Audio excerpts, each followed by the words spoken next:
Nós estamos hoje tratando de um assunto que nós começamos na semana passada, que são as doenças da alma, doenças que afligem o íntimo do ser humano, que afligem o interior, e doenças que realmente levam a sintomas físicos, né? Às vezes você fala assim, mas a alma não dói, a alma dói bastante. E muitas vezes esses sintomas, eles são assim realmente difíceis, eles são assim sintomas realmente complicados, são sintomas realmente perturbadores, né? Dentre as doenças que a alma pode gerar no corpo humano está a depressão, as ansiedades, né? O pânico, alguns tipos de terrores. Tem pessoas que têm algo chamado terror noturno, né? A noite para ele é perturbadora. A própria insônia, gastrite, úlcera, né? E muitas coisas, enxaqueca, muitas coisas que muitas vezes é consequência de uma enfermidade que está na alma, né? Na alma. E hoje de manhã nós estivemos falando a respeito da solidão, né? Estivemos falando a respeito da solidão. Então você que está conosco aqui pelo Facebook, até os irmãos que estão aqui, se você não pôde acompanhar ou participar, esse culto está gravado na página da igreja no Facebook. Você pode depois estar acompanhando esse ensinamento. Um ensinamento realmente muito importante para as nossas vidas. Não tem ali uma médica, tem ali o que a palavra de Deus fala a respeito disso. E agora à noite nós vamos estar falando a respeito da culpa, tá? A respeito da culpa, porque a culpa é também um sentimento, ela é realmente algo bastante forte e o ser humano precisa aprender a lidar com tudo isso. Os Salmos, o texto base é esse clamor da alma do coraíta, né, que está no Salmo 42 e 43. Salmo 42, versos 5 e 11 e Salmo 43, versos 5. O salmista diz: por que você está assim tão triste, ó minha alma? Por que está assim tão perturbada dentro de mim? Ponha a sua esperança em Deus, pois ainda o louvarei. Ele é o meu Salvador e o meu Deus. Então, como eu disse domingo passado, como eu falei hoje de manhã, a origem de qualquer doença da alma começa no pecado, tá? Gênesis 3:7 diz que os olhos do homem e da mulher foram abertos no momento em que eles desobedeceram a Deus, no momento em que eles pecaram. E então eles enxergaram, eles perceberam que eles estavam nus. No verso 8 desse capítulo diz que eles se esconderam de Deus. E no verso 10, quando Deus pergunta por que eles estavam escondidos, eles declaram que eles tiveram medo. Então, com a entrada do pecado no mundo através da desobediência, o homem toma para si as suas limitações, ficando exposto e fraco. Mas ele não consegue tomar a decisão de correr de volta para Deus. A decisão que sempre vai pesar mais para o homem, que sempre ele vai procurar mais para a sua vida, é a de se afastar, a de se esconder de Deus. E longe de Deus, o medo na nossa vida cresce.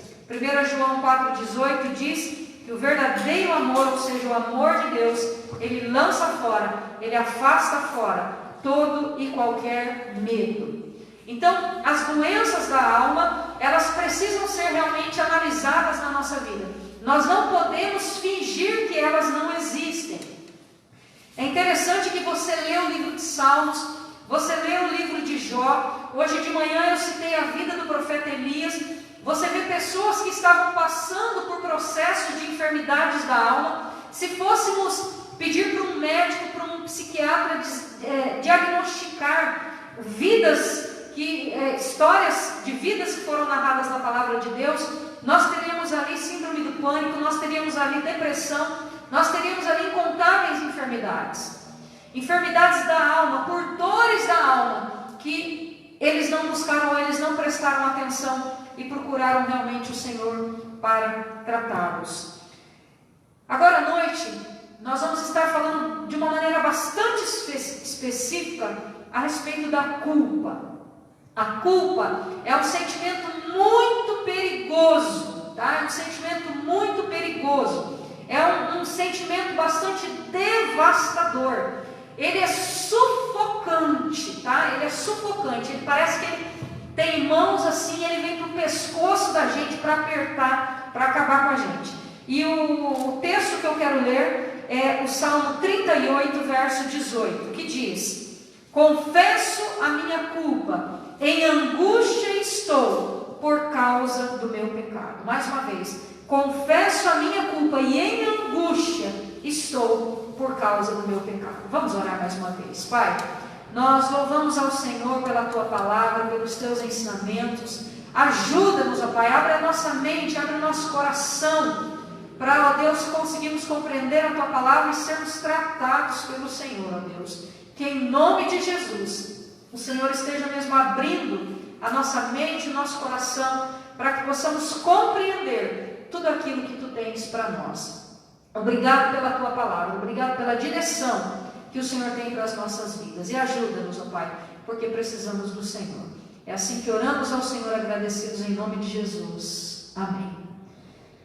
Em 1 João, capítulo 3, do 19 ao 20, 1 João, capítulo 3, do 19 ao 20, nós vemos que João, que é o mesmo evangelista, ele diz o seguinte: nisto conheceremos que somos da verdade, e diante dele tranquilizaremos o nosso coração.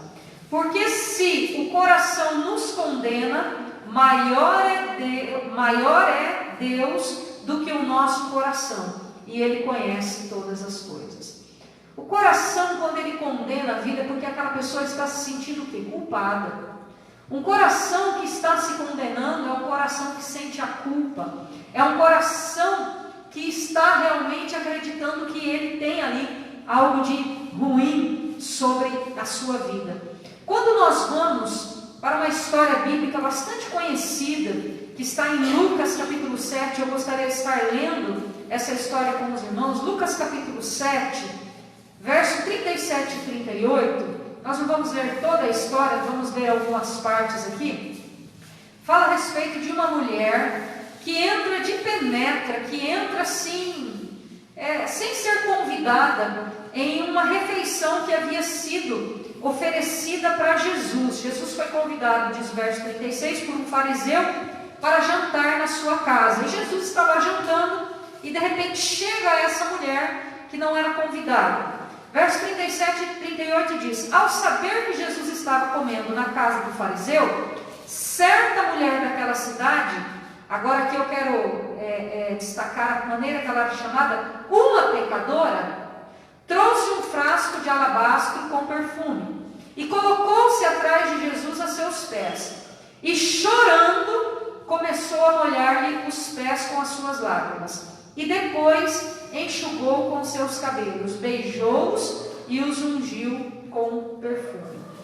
Depois, pulando lá para o verso 47, nesse mesmo capítulo, diz assim, Jesus falando a respeito dessa mulher: portanto eu lhes digo, os muitos pecados dela lhe foram perdoados, pois ela amou muito, mas aquele a quem pouco foi perdoado, pouco ama. E Jesus disse a ela: os seus pecados estão perdoados. Verso 50, Jesus disse à mulher: sua fé a salvou, vá em paz.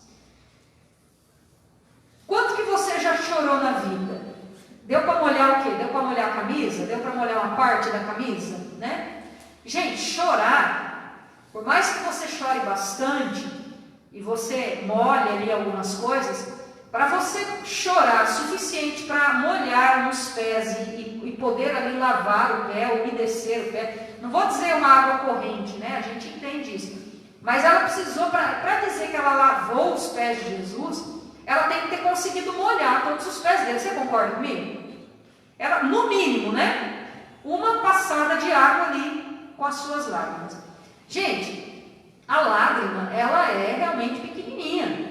Então, para você realmente conseguir chorar a ponto de molhar os pés de uma pessoa, é porque você chorou muito. É porque você chorou demais. É porque você chorou assim, de uma maneira como você nunca chorou. Pois é, essa mulher que é chamada aqui de a pecadora, né? Olha que tristeza, né? Esse é o título que ela tinha. Alguns acreditam que ela era uma prostituta, por isso que ela levava, né, esse nome aí de a pecadora. É uma maneira menos feia de dizer o que ela era, qual era a profissão dela, né? Essa mulher, ela estava sobrecarregada com a sua culpa. Esse choro aqui não é um choro de dor. Quando a gente tem neném pequeno em casa, você tem que aprender a identificar, né? O choro de dor, o choro de fralda suja, o choro do mamá, não é assim, né? E o choro, ele tem realmente ali suas implicações. Às vezes você chora de tanto rir, né? Às vezes você chora, você ri tanto que você chora, você começa a chorar, né, João Caio? Porque algo aconteceu. Às vezes você chora por quê? Porque está doendo alguma coisa em você. Às vezes você chora de tristeza. Você chora por estar se lembrando de uma situação, por estar se lembrando de um momento. Então, ou seja, o choro, né, ele tem vários momentos. Mas essa mulher, ela realmente chorou por estar sobrecarregada com a sua culpa. Porque não era apenas as pessoas que entendiam que ela era uma pecadora, mas ela caiu em si. E eu creio, irmãos, que a simples presença de Jesus ali na cidade dessa mulher fez com que ela realmente enxergasse a vida completamente errada, completamente longe de Deus que ela estava vivendo. Então, quando ela vai ao encontro de Jesus, ela começa a chorar e ela derrama ali aos pés de Jesus. Ela lavou, ela molhou os pés de Jesus. Ela derramou ali diante de Jesus toda a sua dor, todo o seu sofrer. E é tremendo a gente ver essa ação dessa mulher, né? Inclusive, depois na sua casa, você esteja lendo esse capítulo todo aqui, você vai ver que esse homem que convida Jesus para estar na casa dele, tá? Ele fala o seguinte: poxa, bem que Jesus poderia ter percebido quem é essa mulher, né? Ele fala para todo mundo que ele é um profeta, todo mundo fala que ele é um profeta. Bem que ele poderia ter percebido que ela era uma pecadora. E Jesus então olha para aquele homem e ele fala assim: pois olha, eu vou te falar uma coisa. Eu cheguei aqui na tua casa, você não me ofereceu água para eu lavar os meus pés. E isto, irmãos, era um costume de boas-vindas. Uma pessoa que hospedava com amor um hóspede, ele teria essa atitude, seja rico ou seja pobre, de oferecer água para que a pessoa lavasse os seus pés. Até porque os pés, eles ficavam muito próximos à mesa, né? Não se sentavam em cadeiras. Então a pessoa se sentava meio encolhida, assim, com os pés um pouco para trás, mas ele ficava bastante próximo da mesa. Então deveria ser algo com uma certa limpeza. Naquela época não tinha calçado fechado, imagina como era realmente a situação dos pés. Então, quando entrava em uma casa, que agradável era, que maravilha era se pudesse lavar os pés. E Jesus chama a atenção desse senhor que estava hospedando. Ele falou: interessante, você não me ofereceu água para lavar os pés. Eu cheguei aqui, você não me beijou, você não me cumprimentou com um beijo, que também era costume da época. Aliás, ainda hoje a gente vê, né? Nos países árabes, nos países do Oriente Médio, a gente vê que eles ainda têm esse costume de saudar um ao outro com um beijo, né? E Jesus fala: você não me saudou com um beijo, mas esta mulher aqui, desde que ela chegou aqui, ela não parou de beijar os meus pés. Ela lavou os meus pés com as suas lágrimas, enxugou com os seus cabelos, e ela não parou de beijar os meus pés. E muitas vezes a gente não para pensar que nós temos uma opção, que ao invés de ficarmos carregando essa culpa que nos sufoca, que está com a mãozinha ali no nosso pescoço, nós podemos colocá-la diante de Cristo, nós podemos chorar toda essa dor diante de Cristo, nós podemos realmente confiar nesse cuidado dele por nós. Todos nós sentimos culpa.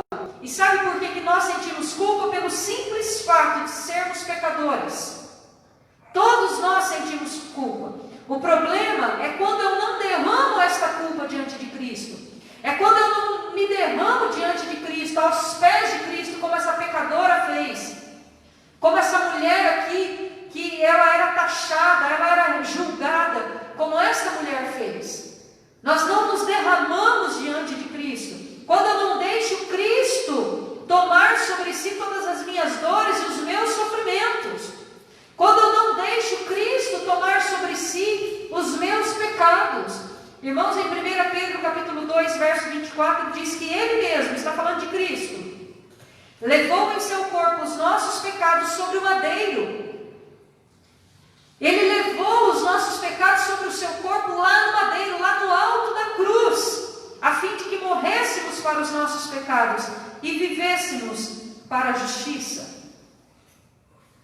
Pelas feridas de Cristo, tem outras versões que falam pelas suas pisaduras, diz Isaías, nós fomos curados.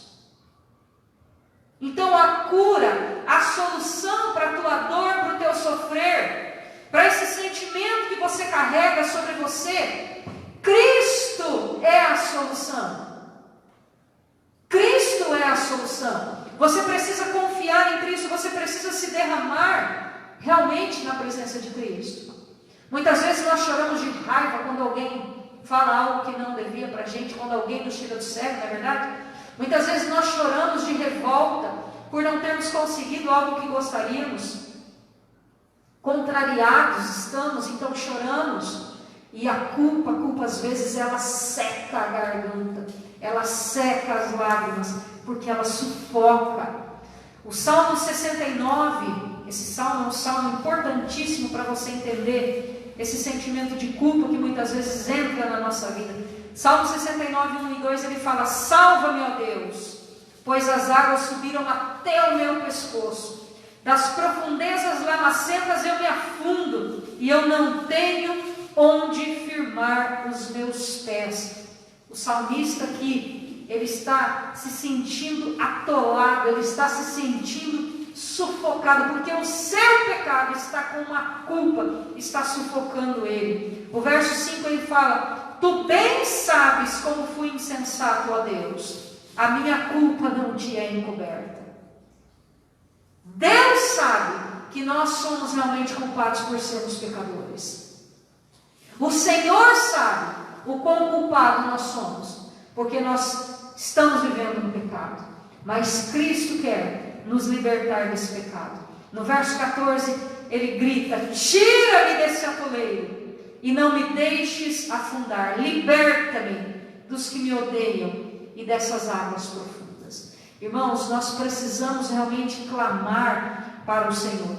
Eu não posso me livrar da minha culpa. Eu não tenho essa capacidade de me livrar por mim mesmo. Eu vou dar um jeito de jogar essa culpa fora. Não, eu não consigo. Mas eu posso colocar tudo diante do Senhor. A palavra de Deus diz que nós não podemos nos tornar justos ou nos justificar, mas Cristo faz isso por nós. Romanos capítulo 3, abra lá sua Bíblia. Romanos capítulo 3, a partir do verso 10. Paulo diz o seguinte: como está escrito, não há um justo sequer, nenhum sequer, não há um justo, nem um sequer. E ele está citando aqui o Antigo Testamento. Versos 20, a partir do verso 20, ele continua dizendo: portanto ninguém será declarado justo diante de Deus baseado na obediência à lei, mas mediante a lei que nos tornamos plenamente conscientes do pecado. Veja como é, né, irmãos? Nós não conseguimos, nem se nós obedecermos. Não, eu vou pegar lá a lei da Bíblia, vou pegar lá, a partir de agora eu vou obedecer tudinho aquilo lá que eu vou me tornar justo. Isso não faz. A lei não pode nos justificar, a lei não nos torna justos. A lei dá-nos a consciência do nosso pecado. A lei mostra, abre os nossos olhos para que nós enxerguemos, às vezes até nomeemos, né? os nossos pecados, mas ela não nos liberta. Aí ele continua falando, mas agora se manifestou uma justiça que provém de Deus, independente da lei, da qual testemunham a lei e os profetas, a justiça mediante a fé em Jesus Cristo, para todos os que creem. Opa, tem esperança. Não adianta eu estar cumprindo toda a lei, não adianta eu estar vivendo toda a lei, ela não vai me justificar. Ah, mas tem aqui uma esperança. Por quê? Porque o Senhor Deus, mediante a fé, Ele traz uma justiça para a minha vida. Ele vai estar então trabalhando no meu coração. Verso 23 fala, todos pecaram e estão destituídos da glória de Deus, mas sendo justificados gratuitamente por sua graça, por meio da redenção, desse resgate que há em Cristo Jesus, Deus o ofereceu como sacrifício para apropriação mediante a fé, pelo seu sangue, demonstrando a sua justiça. Verso 26, demonstrou a sua justiça, a fim de ser justo e justificador daquele que tem fé em Jesus. Então, por mais que eu me esforce, por mais que eu faça força, por mais que eu lute, por mais que eu tente, eu não consigo me livrar da minha culpa, porque a palavra de Deus diz que todos pecaram e assim nós estamos destituídos da glória de Deus. Estamos longe da glória de Deus. Mas em Cristo há esperança para aquele que crê, há esperança para aquele que vai até Jesus, se derrama ali na presença de Jesus, que reconhece ali diante de Jesus o seu pecado, o seu sofrer, a sua vida torta, a sua vida errada. Todos somos pecadores, todos pecamos, todos merecemos a morte, todos temos a oportunidade de sermos perdoados através de Cristo Jesus. Precisamos crer, precisamos confiar em Jesus. Feliz é aquele que tem os seus pecados perdoados e que não está mais sofrendo com esse sufocar da culpa sobre suas vidas. Feliz é essa pessoa que consegue de fato descansar no Senhor. Você consegue descansar no Senhor? Você já conseguiu ir até Jesus, se derramar na presença dEle, chorar ali realmente aos pés de Jesus, colocar ali diante dEle toda a sua dor, todo o seu sofrer, porque você não precisa ficar carregando, sendo sufocado. Você não precisa ser sufocado realmente pela culpa. Em Miqueias capítulo 7, eu amo esse texto, Miqueias capítulo 7, 18 e 19, diz assim: quem é comparável a ti, ó Deus, que perdoas o pecado e esqueces a transgressão do remanescente da tua herança?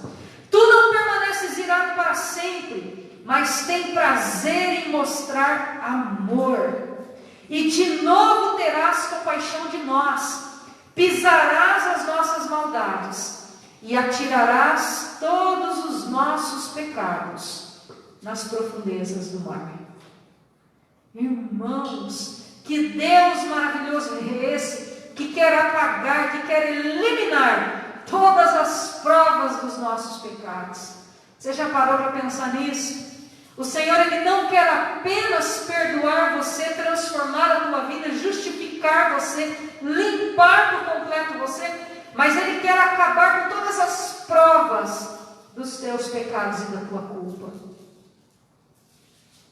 Não existe negócio melhor para a nossa vida, não existe solução melhor para nós.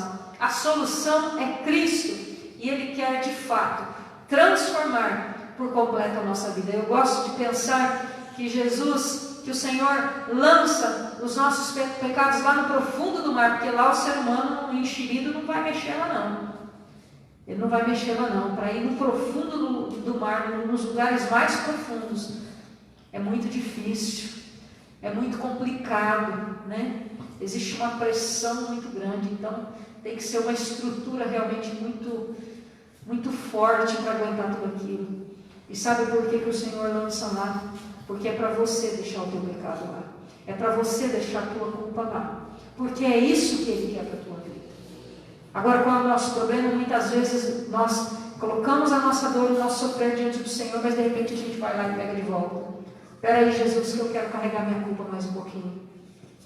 Tem um filme chamado O Pagador de Promessas, né? Eu acho que alguns já assistiram. E aquele homem, por uma promessa que ele fez, por causa do seu animal de estimação, do seu burro, né? Que se não me falha a memória, estava doente e é curado. Ele então diz que vai carregar uma cruz e ele vai colocar lá na igreja. Só que quando ele chega ali com aquela cruz, uma cruz pesada, na igreja dele, o padre não aceita. Então ele vai longe para levar essa cruz. Tem muita gente que quer viver dessa maneira, quer pagar pela graça de Deus. Ele quer pelo esforço dele, pelo mérito dele, pela força dele, pela capacidade dele ir para o céu. Nós não temos capacidade de ir para o céu. Nós não temos capacidade de viver. Aliás, nós estamos descobrindo que nem respirar nós temos capacidade se o Senhor não nos der essa permissão. Quando diz que lá no Éden o Senhor sopra no ser humano fôlego de vida, Ele está literalmente inflando os pulmões dos seres humanos com o ar. A gente está vendo, né? A palavra respirador. Nós aprendemos o significado dela, né? Acho que todo mundo aqui sabe hoje o que é um respirador, né? Muitas pessoas aprenderam a fazer um respirador. Não vamos fazer um mais barato, vamos fazer um mais eficaz. Quantos tipos de respiradores estão sendo hoje lançados no mercado? Porque nós aprendemos a valorizar que se o Senhor não nos permitir respirarmos, nós não conseguimos. Então nós temos que parar de querer pagar por nossa conta, de querer conseguirmos ser salvos por mérito nosso, de nos esforçarmos, porque, irmãos, nós precisamos descansar. Da nossa parte não há esforço, da nossa parte tem que existir o descanso. O problema nosso é que a gente quer agir pela força, mas o Senhor Jesus, Ele fala: venham a mim, vocês que estão sobrecarregados, porque Ele vai dar o quê? Descanso. Eu vou dar o alívio, eu vou dar o descanso para vocês. Então eu já não estou mais condenado, porque agora eu estou em Cristo. Romanos capítulo 8, verso 1 diz: portanto, agora nenhuma condenação há para os que estão em Cristo Jesus, que não andam segundo a carne, mas que andam agora segundo o Espírito. Não há mais condenação, são vidas que foram resgatadas, vidas que foram transformadas pelo poder curador, por esse alívio que só o Senhor Jesus pode trazer sobre as nossas vidas. Então, meu irmão, então, minha irmã, a mensagem que eu trago para você de Deus nessa noite, baseado na palavra de Deus, é que você não precisa ficar carregando a sua culpa. Deus não te criou para isso. Deus não deseja que você fique carregando a sua culpa. Você não tem que pagar por isso não, porque Cristo já pagou pelos seus pecados. O que você tem que fazer? Primeiro, arrependa-se. Arrependa-se. Não é para você fingir que nada aconteceu. Tem gente que, para querer se livrar da culpa, ele finge que não aconteceu nada. Não adianta isso, tá? Porque a nossa mente, ela é uma mente muito inteligente. E ela tem uma autoprogramação nela, parece que ela tem vida própria. Então vai ser assim, cada vez que você fingir que algo não aconteceu, ela vai te cutucar e vai falar assim: aconteceu sim. Aconteceu sim, eu me lembro, ela vai falar para você. E ela vai ficar te cutucando. Então não adianta você fingir que isso não aconteceu. Não, você tem que realmente se arrepender do seu pecado. Reconheça que você é pecador. Como eu disse, como eu tenho dito desde domingo passado, o problema, a maior e a pior enfermidade da alma do ser humano é o pecado. É o pecado. Então o que está acontecendo? Está acontecendo que o ser humano não reconhece a sua falha. Ele não reconhece o seu pecado. E enquanto ele não reconhecer o seu pecado, ele não se arrepender do seu pecado, não vai ter cura para a alma dele. O Senhor não vai curar. Então a primeira coisa que você tem que fazer, se arrepender do seu pecado, reconhecer o seu pecado, se arrepender dele, abandonar a prática dele. Abandonar a prática dele. E toda a sua dor, toda a sua preocupação, lança tudo na presença do Senhor. 1 Pedro 5,7 diz: lançando sobre ele o quê? Toda a sua ansiedade, todas as suas preocupações, todas as suas dores, todas as suas culpas, tudo aquilo que está te deixando assim, atribulado, que está deixando você ansioso, que está causando culpa, que está causando um sentimento, lança diante do Senhor. Por quê? Porque o texto fala, porque Ele tem cuidado de vocês.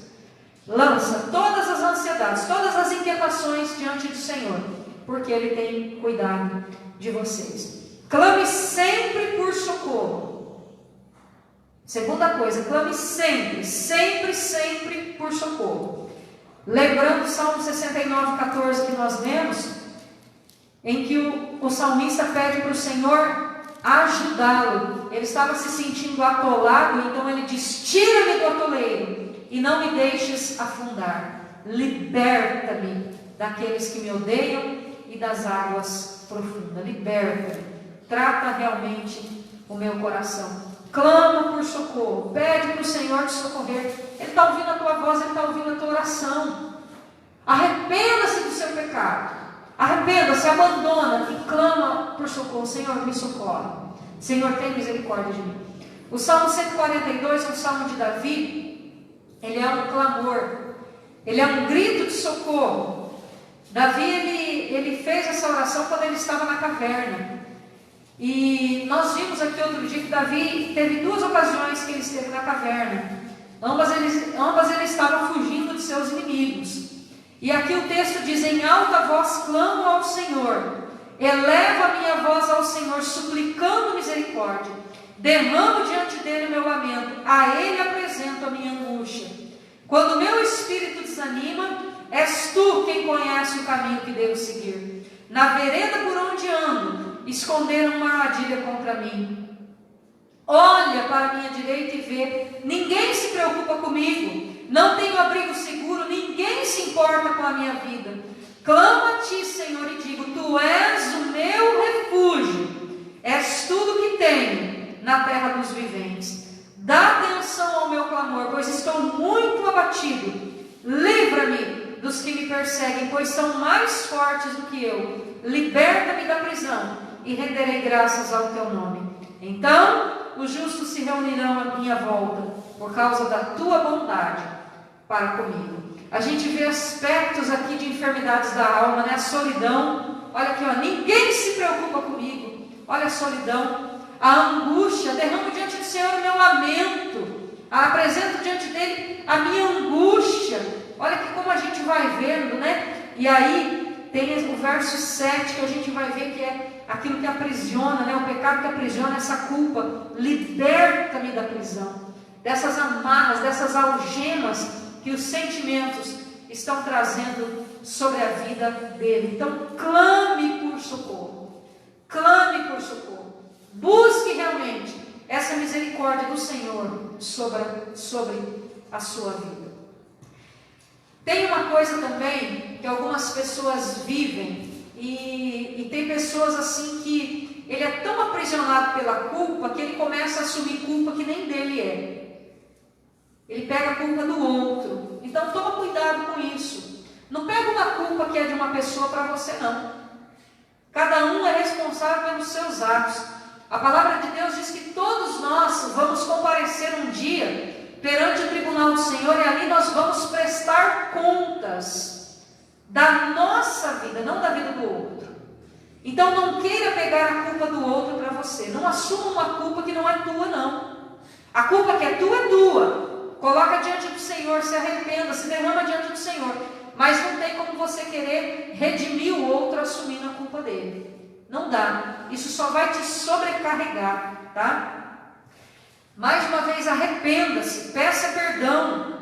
Outra coisa, se você está se sentindo culpado por uma situação, peça perdão a Deus, peça perdão à pessoa que você ofendeu, porque isso tudo faz parte do tratamento de Deus para a tua vida. Peça perdão, se humilhe ali, não tem problema você se humilhar. O Senhor vai tratar a tua vida, vai tratar a vida da pessoa que você ofendeu. Peça a Deus para o Senhor te livrar desse sentimento da culpa. Se arrependa, busca o Senhor, clama por socorro e pede para Ele: Senhor, eu não quero carregar esse sentimento na minha vida.